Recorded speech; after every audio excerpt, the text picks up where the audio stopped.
They're shooting them like dogs. Yeah.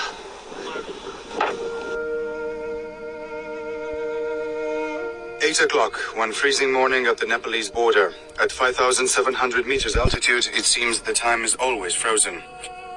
Dozens of Tibetans are walking in line silently through the mountains of snow, trying to reach India and see the Dalai Lama, their spiritual leader. The deep silence of the camp, where Romanian and foreign climbers gathered, is killed by a machine gun. Everybody can see a Chinese soldier standing in the shooting position. He opens fire. The bullets hit human flesh. Tibetans fall to the ground. One of them seems to escape the bullets, but is hit by a second round. He dies in the snow. As if nothing happened, the group of pilgrims walks away and never looks back. The ProTV cameraman gets the incredible scenes on tape. He is 1 kilometer away from the Tibetans when he watches another victim falling down. The Danish and the British climbers are simply overwhelmed by what they see. It's very strange for me to see all this thing happens. To see this thing happen so close. I'm not used to it. I don't know what right the Chinese think they have to do things like this. There's no need to kill. Hours pass by. A stranger arrives in the camp. He is one of the hunted Tibetans. He hides in the toilet. You wanted to go to Dalai Lama?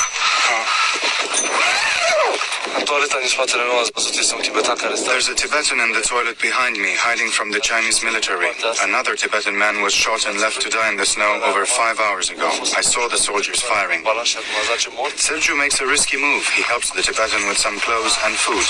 I gave him some of my clothes. I also shared with him some food I had. In the distance, 3 Chinese soldiers count their victims. Undisturbed, they leave one body in the snow. Trying to find new information, the Chinese soldiers enter the climbers' camp. They have more than 20 prisoners. 7 of them are children. For them, the pilgrimage to the Dalai Lama will end in a jail cell.